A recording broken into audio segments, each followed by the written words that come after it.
Shonen anime is known for a lot of things: a large cast of colorful characters, a plethora of battle scenes, villains with dastardly schemes, and heroes who face them with fearless smiles. While these things and many more can help a shonen series prosper, one thing that often gets overlooked are rivals. Rivals in shonen are incredibly important because though they are usually never the main antagonist, they will often have much more screen time and will be the one coming into conflict with our hero more often than not. And if your rival, to use a technical term, sucks butt, then your story will suffer because of it.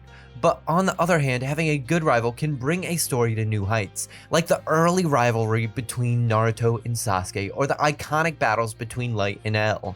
These rivalries carried the beginning of both series respectively, though they became less important as time went on. It was these initial bonds and struggles that showed us why our main character is the protagonist. Rivals often have the same or opposing dream as the protagonist, so the protagonist has to prove to us, the audience, why they are more deserving of anyone else to be the one to complete this goal. Why is Luffy going to be the Pirate King instead of, I don't know, the weird monkey from Jaya? Rivals are a good way to catalyze development between each other, to see why people with different ideologies or philosophies try to accomplish the same goal, and to, in the end, prove why the main character is the one that will accomplish this goal. And one of the best rivals I've seen in recent anime is Katsuki Bakugo from My Hero Academia. Bakugo, while initially shown as a one-note aggressive bully, has become personally one of my favorite parts in the series. He is just as much a victim of Hero Society as Midoriya, and in My Hero Academia, the Hero Society is everything. While it isn't as well explored as I'd like it to be, there are plenty of interesting discussions brought up by it. Like, are heroes just doing things for money and fame? Is heroes existing allowing the average civilian to justify not doing moral things because there's someone whose job it is to do that thing? Or are some people predestined to be hero or villain based on their quirk and how people perceive it as either a hero or villain quirk? I think all of these discussions are brilliant in the context of the story, but one of my favorites no one ever seems to talk about is how those born with amazing quirks are predestined to be corrupted by the society around them. And that's why Almight, someone who wasn't born with an amazing quirk, was capable of becoming the greatest hero. And Bakugo is just another character who's corrupted by his own amazing quirk. In flashbacks, we see that Bakugo was actually pretty good friends with Midoriya. They played together and there wasn't any ill will between each other. But eventually Bakugo developed his quirk, an amazing quirk that could create sparks and explosions. All of his peers, teachers, and even Midoriya praised him for having such an incredible ability. They all told him he was great, and the more you are told something, you begin to believe it, especially as a young kid who doesn't know any better, and that's exactly what happened. He was told by everyone that he was amazing so many times he believed it, and this superiority complex began to snowball. He thought he was amazing, so he tried harder at things like school and sports, and the more he tried to be great at things, the greater he became at them, allowing people to not only just praise him for his quirk, but now his grades and other miscellaneous things, making him think even higher of himself, and you could see how this could get out of hand. Even after discovering his quirk, he hadn't become hostile towards Midoriya until discovering that Midoriya himself was quirkless, which turned their friendship into reluctant acquaintances. Of course, he would think Midoriya sucked because everyone told Bakugo he was better than average because his quirk was great.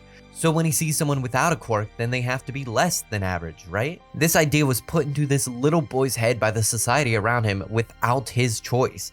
I think the way Bakugo became the character he is incredibly well written. Like, sometimes in stories there are interesting characters with cool ideologies or psychologies or whatever, but the authors often struggle explaining how a character like this got to this point. Some authors just say in universe that they forgot what the character's motivation even was. But in the case of Bakugo, you can specifically point out exactly why he thinks the way he does from the events in his life.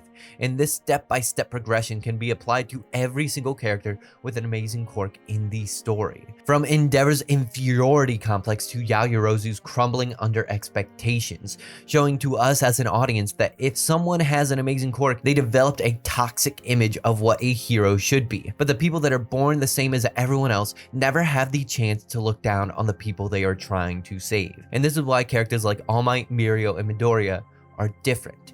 They decided to be heroes to save people and had to become strong because of this goal, instead of those who were born strong and were then expected to be heroes. And this explains one of the first reasons Bakugo is a great rival to Midoriya. They have the same exact goal, but they want to achieve it for different reasons. Midoriya wants to be the #1 hero despite being weak, while Bakugo wants to be the #1 hero because he is strong. This is a great foundation for building a rival, but if this is all there was to Bakugo, then he would be quite bland.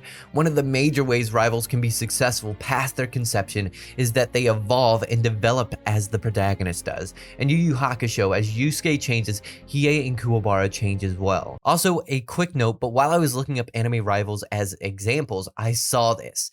Number 10 greatest rivalry of all time, Ken Kaneki and himself. I simultaneously love and hate the Tokyo Ghoul community. Bakugo's and Midoriya's rivalry is great because it also evolves and changes with the story. The start of Bakugo and Midoriya's interactions can more accurately be called one-sided bullying. Midoriya starts desperately trying to find a way that he can still be a hero despite being quirkless, and Bakugo finds this struggle infuriating. Bakugo knows he's the best, so why would Midoriya, this quirkless loser, think he could accomplish the same dream he has of becoming the #1 hero? In his mind, the only justification Bakugo can come up with is that Midoriya is looking down on him, that Midoriya is underestimating how great you have to be the #1 hero, and if he knew how much strength it took, he would never decide to do it. In attempting to do so, he's also proving that he believes he's good enough to beat Bakugo. But in actuality, it is the opposite. At the start of the series, Midoriya is a husk. He says he wants to be the #1 hero, but he doesn't believe in himself. He knows it is an impossible task for someone without a quirk, so the only reason he hasn't completely discarded this dream yet is because it has literally been his entire life up to this point, and without it, he has nothing. This is until someone finally believed in him and he was given the chance of a lifetime. We all know how this went. Midoriya gets a training montage, eats a hair, says he likes Superman more than Batman, almost kills himself, the whole shebang. But what do we think Bakugo thought when he learned that Midoriya has a quirk? That he has had it all along and he had been hiding it from everyone. That's why Midoriya was willing to say he wanted to be the #1 hero despite being quirkless. So when Midoriya is gaining the ability to finally achieve his dream, he is reinforcing Bakugo's previous belief about him, leading to Bakugo hating Midoriya to such an extent that he began prioritizing Midoriya's failure over his own victory, like every toxic player in Territorial.io. Leading to Bakugo's defeat in the mock battle against Midoriya, further cementing Bakugo's distaste for him and raising Midoriya's confidence in his own ability to now challenge Bakugo on an equal playing field. But he is still very much afraid of him. This dynamic stays the same up until about the end of season 2, where the two of them are forced to fight together against Almight in the final exams. And this is the point in which we learn something big about Bakugo, the reason why he wants to accomplish everything himself. It is not a purely selfish reason in knowing he's the best and that he doesn't need anyone, but it is because his goal is to be the #1 hero like Almight. And Almight is so powerful and strong that on the surface, it looks like he can handle everything on his own. Bakugo believes that being the #1 hero is synonymous to being so strong that you never need help. And to him, asking for help is the same as admitting that he isn't good enough to be the #1 hero. So in this final exam, when he isn't good enough to beat Almight on his own, he tells Midoriya that he'd rather lose than work together. He would rather die fighting for his own version of this dream than give it up. He's the same as Midoriya, and if his partner was anyone else, he might have died on this hill. By quoting Bakugo's past self about how a great hero always wins in the end, Midoriya was finally able to get to him. Bakugo reluctantly understood and agreed with what Midoriya was saying, making this the first point in the entire series where these two have decided to team up. One thing I really enjoy about this rivalry is that it never feels overdone or that we have seen enough of it. Yes, Bakugo yells a lot and also Midoriya is annoying sometimes, but I'm always completely invested in seeing what will happen between these two. Like, who will win in this mock trial? Will they face in the tournament? Can they put aside their differences and work together? These questions are not anything special or unique to this show, but I care so much more about it than like Natsu versus Gray for the 50th time, or can Naruto and Sasuke work together to fill up the growing plot holes in their story. The reason why we as an audience enjoy the Bakugo and Midoriya scenes is while they at first look like the average anime tomfoolery, we know there's a mountain of emotion between these two with jealousy, distrust, admiration, confusion, sadness, every emotion you can think of. Wait, no, not that one. And we know that we will uncover more of these emotions if we see these characters interact more. Even in the arguably worst arc of the series, Class 1A versus Class 1B for like the third time, the only thing I really cared about was Bakugo and Midoriya. But I guess the Midoriya part was for a different, more negative reason. But in this arc, Bakugo still had his same abrasive and confident personality, but it was different. And his change can be encapsulated in this quote he says to his teammates: "When you guys are in danger, I'll save you, and when I'm in danger, you guys save me." This happens 2 seasons after the final exam arc, so it was a long road to this point, but you can see that he's growing as a hero. He accepts he can't always do everything by himself, and that he would rather win than lose. The thing that Midoriya had reminded him the one time he almost gave up. Both Midoriya and Bakugo are developing in their own ways. Midoriya is a developed hero, but must grow stronger to enact his justice, while Bakugo is strong enough to enforce his justice, but needs to develop as a hero. And this is the general layout of their evolution of their rivalry throughout the series. It's sad to say, but I think Bakugo's development is much more interesting than Midoriya's, which is why he's my favorite character in all of My Hero, with only like Mirio and Almight close behind. But the best of this rivalry can be seen in the end of Season 3 after the conclusion of the All for One and Hero licensing exam arcs.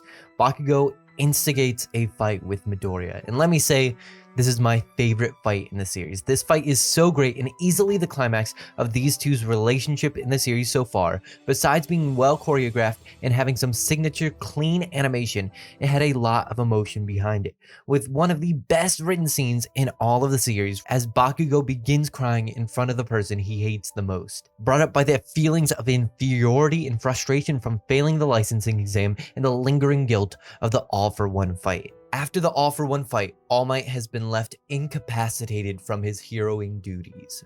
To Bakugo, this fight only happened because he was weak and was captured.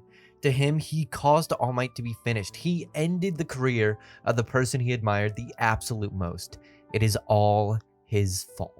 In the beginning of this fight, Midoriya refused to throw a punch and instead wanted to reason with Bakugo. He thought nothing in the instance could be solved with violence until this. After this shocking revelation of Bakugo's true feelings on the matter, Midoriya's mouth stays closed and he instead raises his fists to fight. Sweet words or flowery language could have been used to try and lessen Bakugo's distress, but Midoriya understands that that isn't what he needs. From this point on, Midoriya is no longer running away from Bakugo. He is taking the full brunt of his attacks and he is punching back just as hard. And again, I have to fanboy over the eye-catching animation, but there is no time to dwell on it for long, because while this fight seems like an excuse to release some built-up frustration between the two, it actually has another purpose. Throughout the story, the side characters have been given a couple hints about Midoriya and All Might's true relationship. No, I'm never talking about that, but most of them shrug it off, but not Bakugo. Every time One for All is hinted at, you can see that Bakugo is there watching. And to this point, Bakugo reveals that he knows there's something up between the two of them, which leaves Midoriya no other choice but to reveal One for All to him.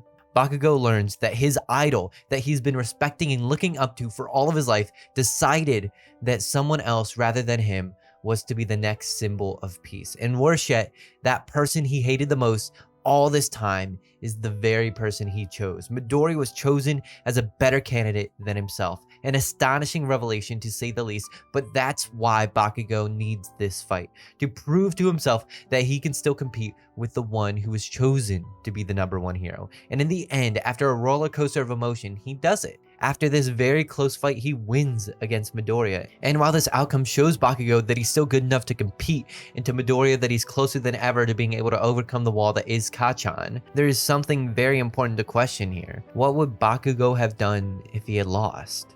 Some may say that he would have been more fired up and trained harder, or that he would seek a mentor for himself. But a single line of dialogue at the conclusion of this fight makes me question these theories.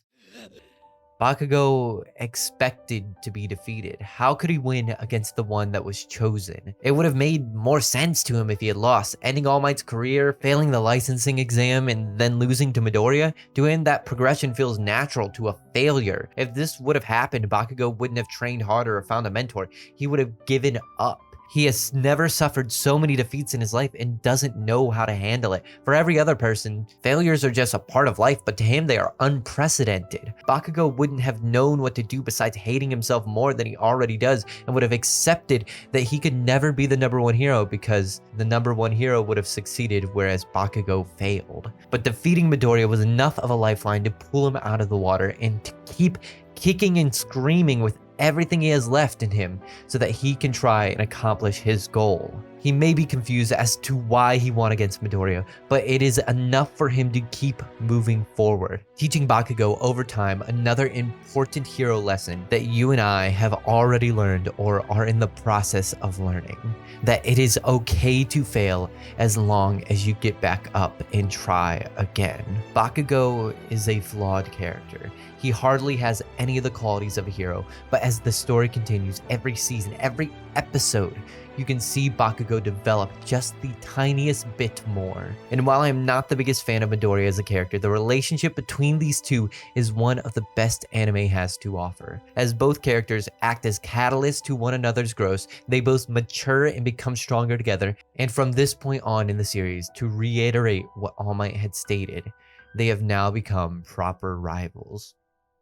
Thank you guys so much for watching. I know I haven't posted anything in a while, but I'm very proud of this video. So if you want me to keep making content like this, please like and subscribe. It really does help out a lot. Sadly, I didn't mention anything about Bakugo in the manga because that's a little too spoilery even for my taste. But even without the manga stuff, I still appreciate him greatly as a character. Thank you guys so much for watching. And with that, it looks like we are out to film.